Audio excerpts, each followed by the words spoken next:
Namaste. I hope you're doing well. I know that it's been a while since I made a video. Um, there's a bunch of content ideas that I had that I thought I would do that I just haven't got around to doing or didn't work out. There's even plenty of videos I recorded and for some reason they didn't upload or I just didn't like the video anymore. But I wanted to come and give you guys an update. I've been in Ghana for like 6-7 months now. So I'm gonna answer some questions that I have been avoiding answering.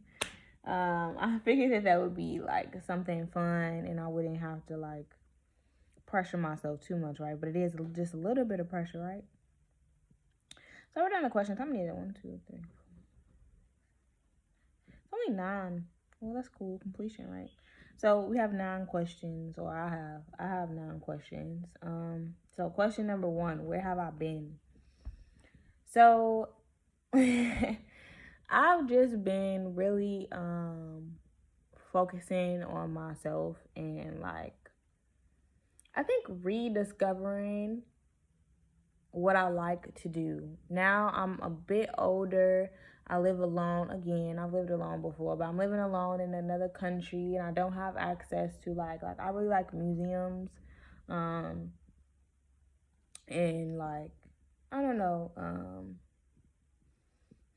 crystal shops, bookstores, like and those things are available, but they're not as abundant as in the U.S. Like, whereas my city, Chicago, had like several different museums. Like here, I don't know exactly how many museums there are, but I know that they're like spaced out more, and it's not like you could go to multiple museums. Or maybe you could. You could probably plan to go to multiple museums in the same day, but it's a really different atmosphere for that whole like culture. And even like me like trying to get a bookshelves are so expensive because like not the average family wants a bookshelf, really. Like it's more so like in offices and stuff. But yeah, or at least that's the parents. I don't want to make it seem like a way that it's not, like. But other than that, I've just been really focusing on my spiritual growth, and that's just a big part of focusing on me. Like I'm always looking to reprogram myself or just really put myself in positions that challenge my perspective of myself and of life. And so I've just been integrating the knowledge that I've been getting and really trying to ground myself in who I am, who I see myself being, and how I can actively be that person in the present. Um, yeah. So I haven't really been like socializing all that much, even in Ghana. Like I'm not a big socializer in general. Like I need a lot of time to myself. And I've discovered so many things about myself that I'm just really grateful for this experience. Right. So let's see. What's another question? What's the next question? Why Ghana? Right. Okay. So why did I move to Ghana? Right. So I moved to Ghana because I had always, like, since I was a little girl, told myself that, like, the first chance I got to leave the country, the first place that I was going was Africa. And this was my first time leaving my country. I have been to 2 islands in Hawaii, but that's still considered my country. So even though it's a different continent. But yeah, so I have been trying to manifest this for a long time. And I have a friend, a really good friend of mine, who was going to Ghana. And then, like, they were planning this trip. And then, like, one day randomly, they was like maybe a month or 2 months before, 2 months, like 2 months before, they was like, do you want to go? And I was like, yeah. So I came and I stayed for a month. And when I came to Ghana for the first time, I bought some land and I started a mango farm because I had always wanted to get into farming. I really feel it's a priority to grow food. And I don't know, like that was just something that was a way to invest my money that I just saw as, and also like I wanted my children to have access to Africa, like in their life when they grow up. Like I don't want it to be like it comes later on in life for them. Like I want to be a part of them being like initiated into, I don't know initiate. I don't know like what I'm trying to like say really, but I really hope that like even when I have kids, we travel to several different countries in Africa, and yeah, Ghana has become a home for me, and I hope that it will be a home for them as well. So yeah, when I came, also let me like now rush through the question. When I came, I was dancing, like I was listening to this song. I was in Kumasi at the time, actually, specifically, and I was listening to this song, and I started dancing the dance that goes to the song. And several times while I was here, I had elders like tell me that I was from here.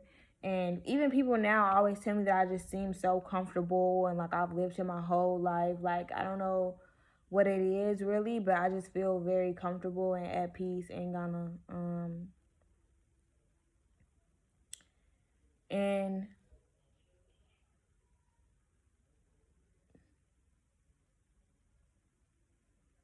it's the way that like even though I can't read in tree and or fancy or away, but I can hear what people are saying to me even though I can't respond right.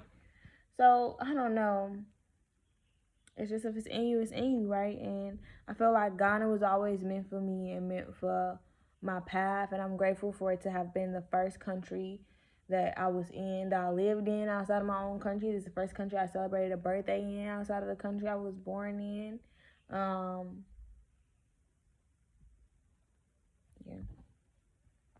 I don't know what else I can say. It just resonates with my spirit.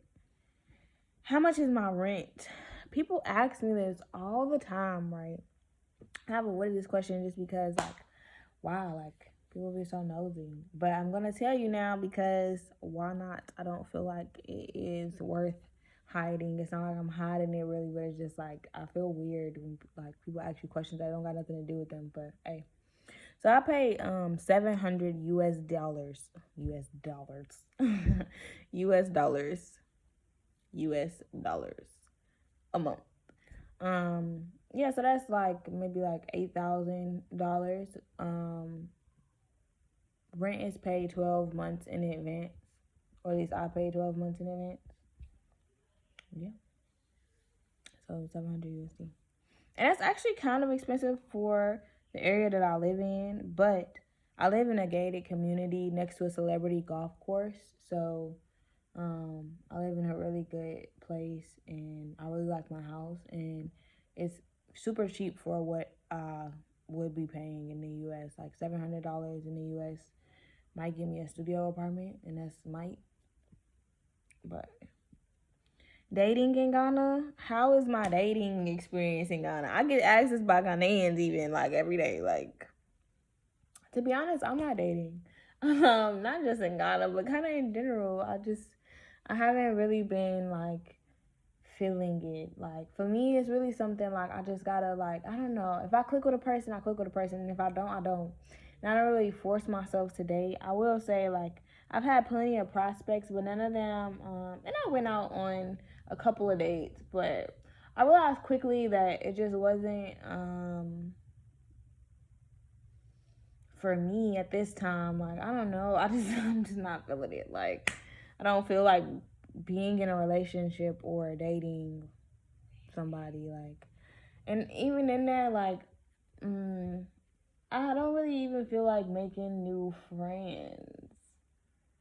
Not that I would be opposed to, but it's just like I've noticed like a lot of people since I've been here have either wanted to be my friend for sex or money. And I'm just kind of like, I just kind of want to give love to myself right now and to just kind of be in love and not disrupt that energy with anything that is like thrilling, like I don't know, or draining. Like, I don't know.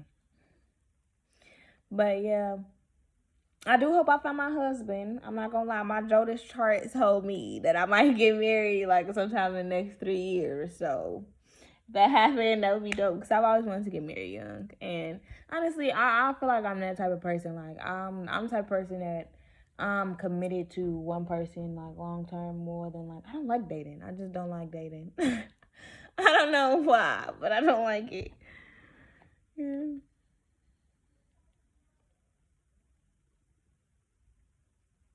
And I just don't like the whole like having to figure somebody out thing. Like I like people who are very transparent and upfront with their intentions, and a lot of people aren't like that in this time. I just feel like okay. But what is my sex life like? Okay, so if I'm not dating, I'm not having sex. People ask me this more than even dating. They'll jump immediately to, are you having sex? Like, I don't know why people feel so comfortable asking people about their sex life. Like, that is so awkward and weird to me. I don't do that. I wouldn't do that, but ask me all the time. So no, I'm not having sex. Not for any particular reason. I'm not celibate. I'm not abstinent, but I'm just not feeling it right now. I kind of do this a lot though. I go through long periods of time where I'm not having sex, and then after building up so much sexual energy, like then I typically find somebody, and we do's the do. I'm hilarious. No, but really though, so I'm not having sex.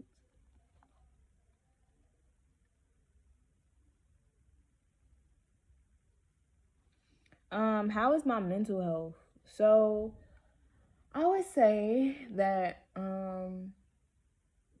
I've gone through like an up down thing. Like I think that was really good for me though, because my mental health has drastically improved, but there was like kind of like a downward thing at first, right?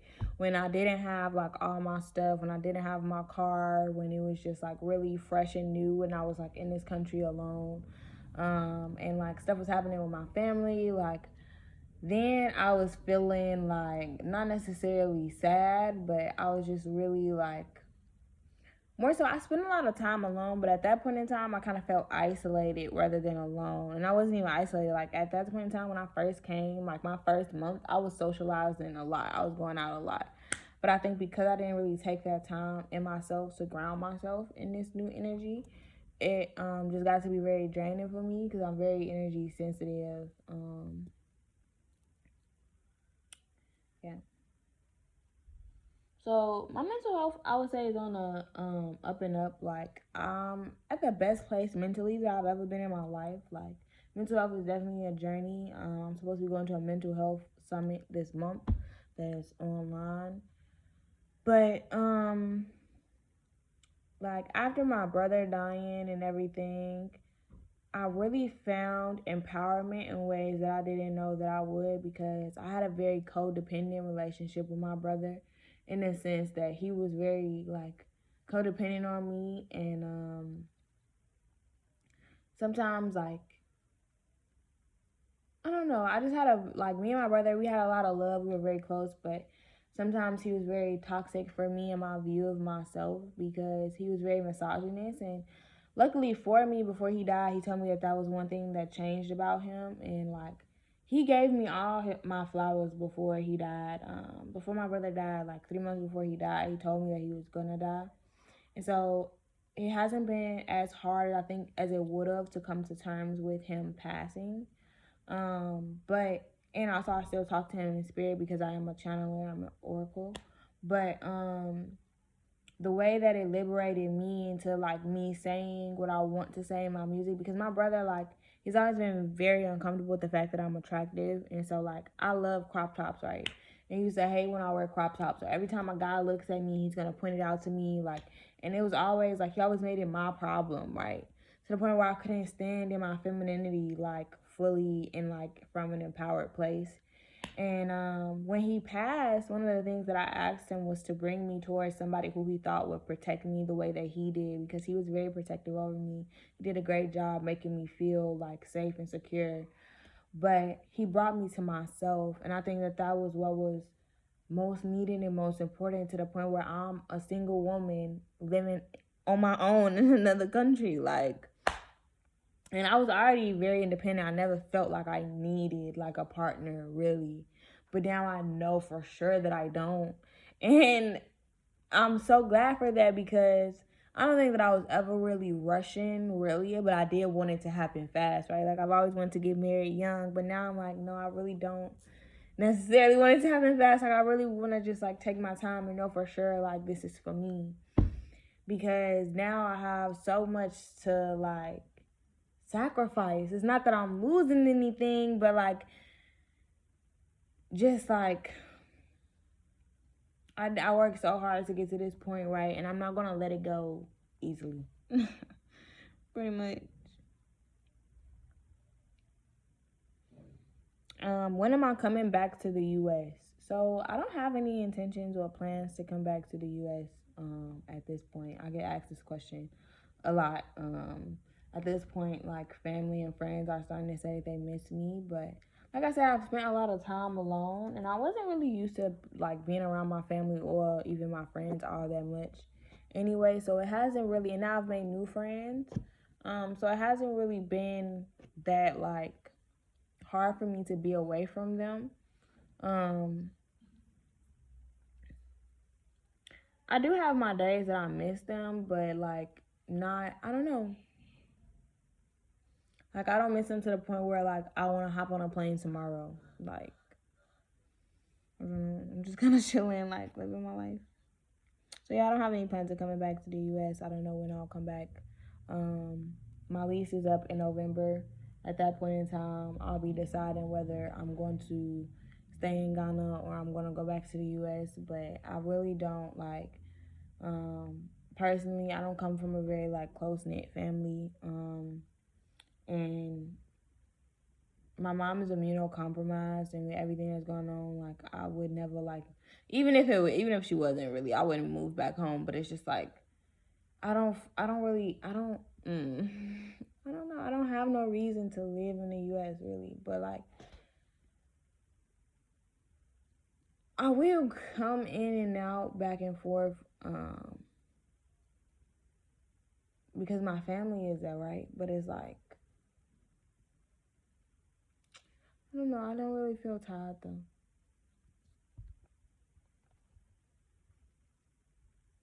But I have thought about like when I leave Ghana, maybe moving to another country like Thailand or something like that. That would be dope. Um, how have I changed since moving to Ghana? So I'll definitely say my diet has changed. I drink casually now, although I've decided to stop drinking casually. I still have never been drunk in my life, but before I was like totally not a drinker. Like, I just don't like to drink. It's not my thing. But I would say that like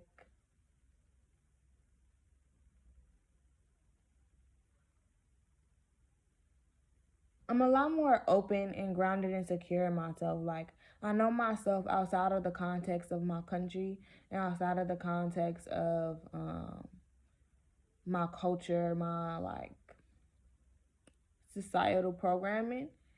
And that really liberated me to really, really know who I am. Like if nobody was telling me who to be or expecting me to be a certain, well, people still expect me to be a certain way because I'm American, but um not really though, right? Like it's not as much preconceived notions, I would say. Although it is like I don't know. It's just different. What do I love and dislike about moving to Ghana? I specifically said dislike because there's nothing that I hate about living in Ghana. But I dislike that the roads, like it'll be so many potholes. I don't like that. I don't like that it's not a lot of like traffic regulations like stop signs, lights, things like that. Um I don't like that it's not more like brick and mortar shops. But at the same time, I love the market. I don't think that the market should be vetoed or like whatever, like dashed. But like sometimes like I wish like I have no idea. I've been trying to buy some new bed sheets. The last time I got bed sheets, I ordered them online and someone came and brought them to my house. I love that. That's really cool. But I have no idea where I could go. Like, there's a mall near my house. I go to the mall. There is no place I could get bed sheets in the mall. I have no idea where I could go and get them. And also, bed sheets here, like, they don't have the like wraparound like in the U.S. Like, it's completely different. The sets, it's completely different here. Very interesting. But what do I love about living in Ghana? I love that I learned to drink casually. People drink in the daytime. People don't really like, you don't see much people getting drunk or drinking out of a place of sadness and depression. I love how health insurance and how like um, school, I don't know, like just a lot of structural things I think definitely needs work, but what's in place now just needs to be worked on rather than abolished and taken out for a new system. Um, I love how in unison the country is. Like, people don't work on Sundays, it's not likely, or cook on Sundays, it's not likely to find a restaurant that's gonna serve you. Like, I love that you could wake up at 6 a.m. and you hear the women going to church. Like, I just feel like this land has more of a sense of unity and purpose, right?